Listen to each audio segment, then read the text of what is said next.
Shadiversity.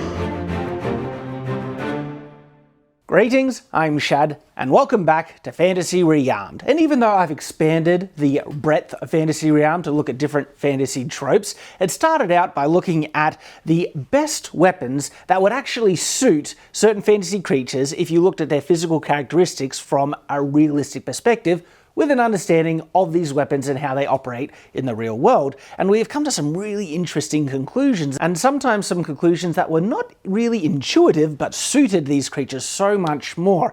And so, with this episode, we've gone back to the original style, and we're looking at the best weapons that would suit vampires. This creature type has been requested a lot in the comments of so many Fantasy Rearmed episodes, and it's been an interesting one because it's also very tricky, because vampires, well, they're like a living weapon in and of themselves, and from the outset you might say, do they really need weapons? Well, it depends. And we're going to get into some of the detail now. For the average vampire who is just after their average prey, a lone defenseless human to get their nightly meal, they don't really need weapons at all. They are so superior to humans in every way, with strength, speed, and everything. And even though certain characteristics, physical characteristics, can change between vampires, especially upon setting, if we just go with the most common kind of vampire abilities, they don't really need weapons for their standard prey.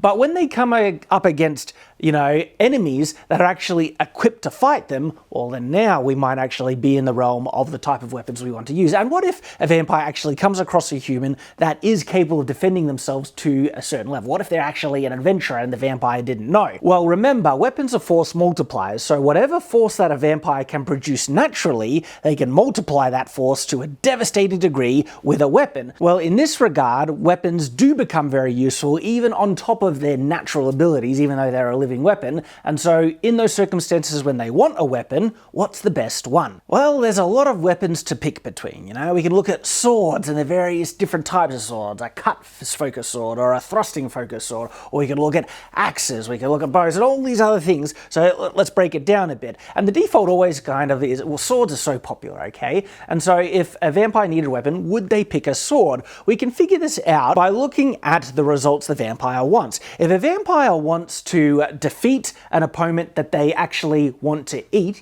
suck the blood out of, any weapon that causes massive blood loss is a bit of a no in that regard, because that's their food right there. It's getting spilt on the ground. So they actually wouldn't, in my opinion, pick a weapon that would cause massive lacerations and cuts. So that kind of takes swords out of the, mix entirely. Now you could say, what about purely thrust focus swords like a rapier or something like that? Well, a rapier can penetrate very deeply and cause massive bleeding. It's very hard to stop. So even, thrusting type swords, no. And then if we look at the other weapons regarding this, well, that would take out axes as well, even knives. So we're really going to be looking at blunt weapons, weapons that cause impact trauma. And so with the medieval weapons available to us, what can we pick from? Well, then this will lead us towards things like hammers and maces.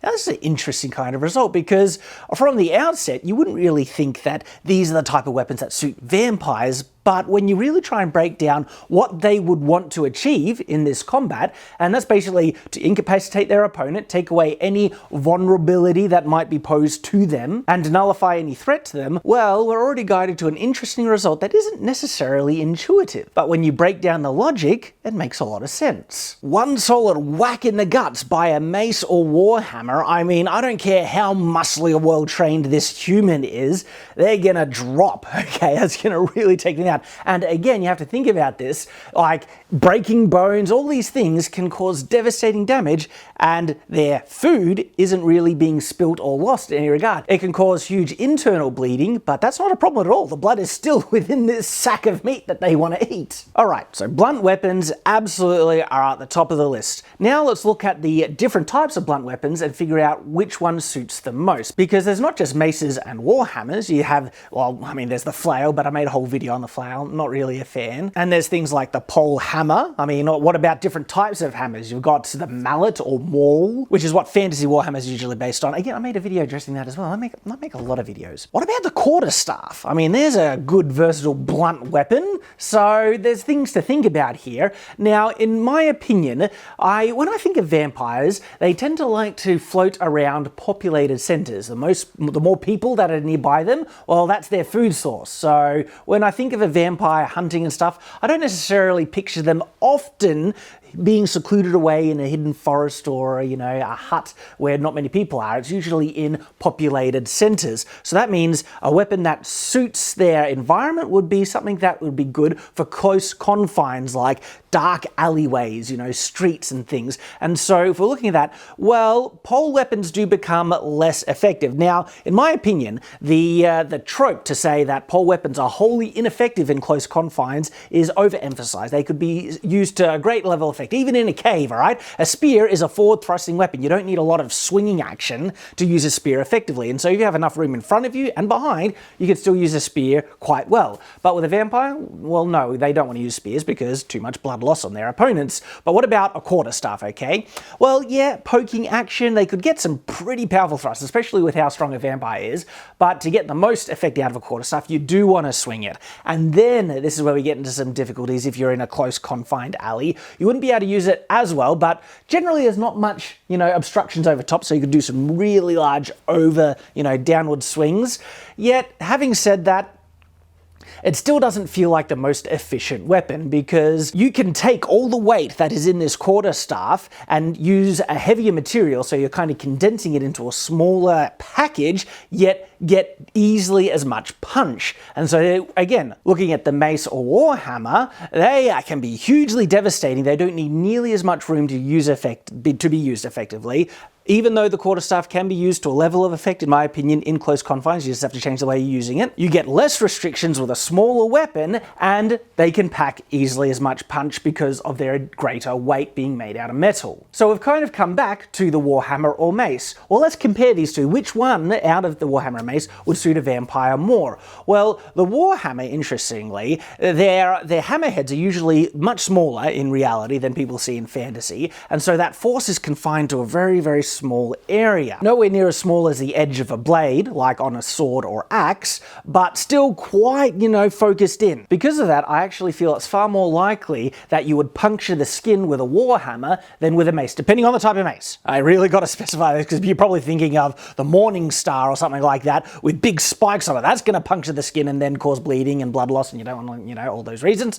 No, I would actually say a flanged mace, okay? Something that doesn't necessarily have spikes, but enough pointed ends to focus that force onto a condensed part, but in my opinion, far less likely to break the skin. And remember, vampires are so much stronger than humans, okay, so they can put a lot more force behind this, and having that force dispersed over a larger area, not nearly as large as, say, fantasy Warhammers and things like that, well, actually it might be, because depending on the size of the mace head, will cause more area damage, okay? I feel that would be more incapacitating it with a really powerful strike than, say, a Warhammer. A Warhammer would still be pretty darn devastating and incapacitate an opponent to a great degree, but again, much more likely to break the skin, which we don't really want. And this vampire wants to break bones and tenderize the insides, cause massive, either concussion or internal bleeding, things like that, to just take out their, their prey really quick, like one solid hit, okay? With a vampire behind a mace,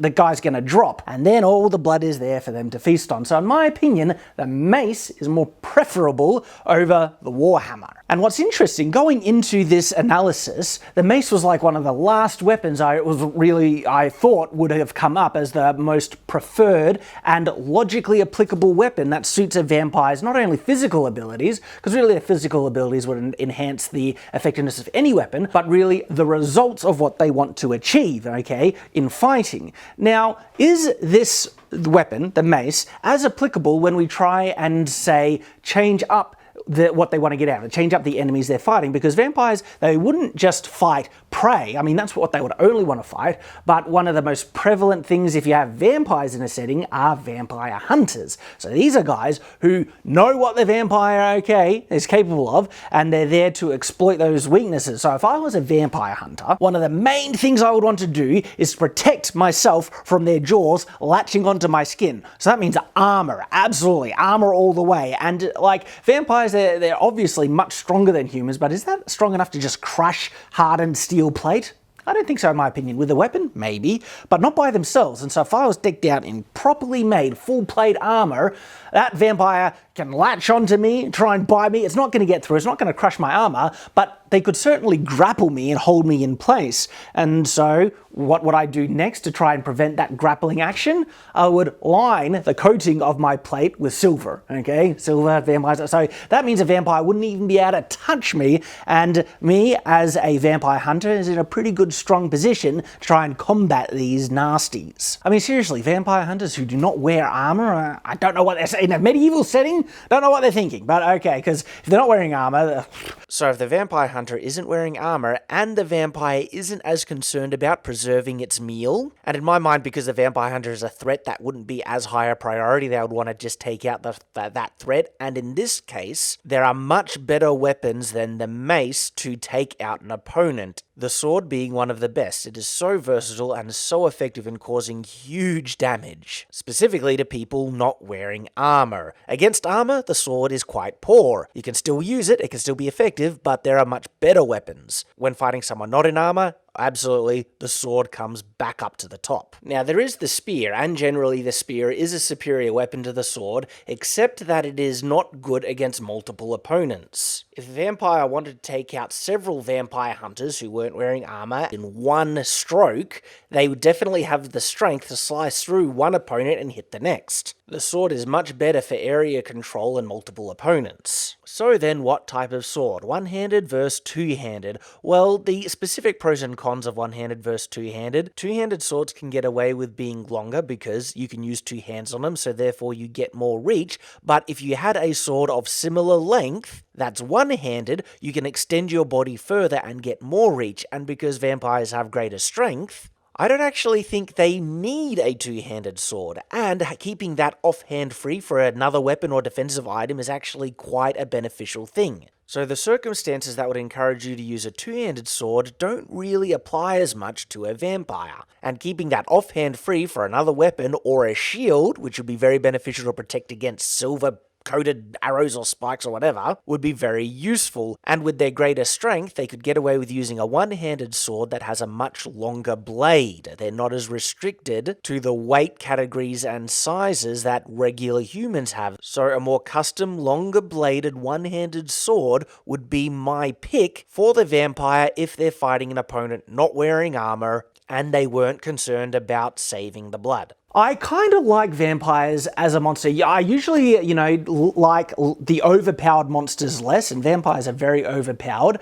But the thing that kind of balances them out is their many weaknesses, which makes them a bit more fun to combat because there are ways to get them, Sunlight, stake through the heart, garlic, silver, all those good things. Okay, so now going back to the weapons that a vampire would want to use. If a vampire is facing a properly equipped, vampire hunter in full plate armor, what is the best weapon to fight them? Well, it doesn't really change, The vampire, doesn't want to get too close, doesn't want to touch them, If the armor is coated with silver, so you're going to specifically need a weapon that is designed to combat plate armor, and that's already kind of their favorite weapon. The mace is perfect for this. It keeps them, at a long enough distance to not touch the silver, and they can just, especially with their strength, because even though they wouldn't be able to crush just with their own crush plate armor with their hands, with a mace and the amount of extra force that they can throw behind a mace strike, ooh, I don't know if the guy in that full plate armor has much of a chance, That blunt force gets transferred to a fairly large degree, especially if there's enough power behind it. And if they get a strike on their head, it's game over. It's going to cause concussion just there. But even on the chest, with a powerful enough strike, that could wind them, incapacitate them, and then the vampire just has to keep beating down on this, vampire hunter until he's out of the game. And then, they can use a stick to take off the armor and have a nice drink. nice Chardonnay made of blood. And remember, another advantage about the mace is that they haven't caused massive blood loss in the guy, even in the armor. Even in the armor, they still preserve their meal. It works. Now, this isn't really addressing the super OP vampires that are as fast as the Flash that you see in certain other, fantasy settings or whatnot, because vampires do change a lot. Again, I've just been focusing on the more classic kind of monstrous vampire that you see in more general fantasy. So you will need to adapt these thoughts and comparisons, these weapons, based on the specific characteristics of your vampires in your own fantasy settings, whether that is a book you're writing or a role-playing setting that you're crafting, stuff like that. Again, adaptation needed. But yeah, I really think that is the best weapon. Yet, what about ranged weapons? Because there might be some situations where a vampire doesn't want to get in close, okay? And in that regard, we do kind of fall back to some of the classic ones that we do fall back to in regards to ranged weapons because they have greater strength. Now, that means they would be able to use really powerful bows really effectively, but bows, lots of blood damage. This is the thing. When it comes to ranged combat, I would feel the vampire would only want to be at range if they are particularly threatened by their enemy, okay? Not much can harm them, but if their enemy has a lot of nasty things that can really affect them, or if they're outnumbered, then they might want to fall back to ranged weapons. And if it's so serious, perhaps preserving their meal isn't as much of a priority. And if that's the case, bows are a perfect fit for them. But there is a type of blunt impact range weapon that has come up in Fantasy Realm before that is a great fit for a vampire. And it's the good old sling, okay? The sling is powered by your own strength and ability. Vampires have greater strength, so they could either, spin the sling to a much higher degree or put in larger projectiles in those slings. I mean, if they are able to hurl, say, a rock of just even this, size at a particular speed, doesn't matter if the guy's wearing armor, if that thing hits their head, KO instantly, or even in the chest, because rocks, they're heftier, right? And with good enough speed, this is some dangerous stuff. So slings are actually a really good fit for the vampire, especially if they don't want to cause massive blood loss, and then they can have a nice meal afterwards on top of it. And there we go. These are my thoughts on the best medieval historical weapons for the classic fantasy vampire, based on their physical characteristics and how weapons operate in the real world, looking at what results they would want to attain in fighting with a weapon.